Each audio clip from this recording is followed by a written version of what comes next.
In this video, I'll show you how to use the green screen effect inside Instagram Reels. If this video helps you, please consider subscribing and giving the video a like so others can find it. The first thing we're going to do is head to Instagram and we're going to open up our stories. Once you're here, if you move your fingers to the left, you're going to see all the effects that you have.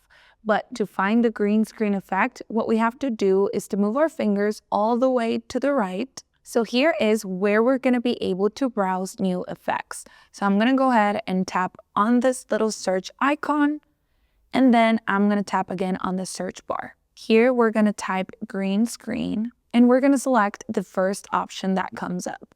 So as you can see, Instagram will show you the last pictures that you have on your camera roll on the bottom. So just go ahead and select the one that you want to use. And to make yourself smaller, you simply have to use your fingers to pinch yourself. As you can see, you can select any other picture that you have on your camera roll. And once you're ready, all you have to do is start recording like you normally would a story. And then you can save it or you can upload it to Instagram. Hope that helps.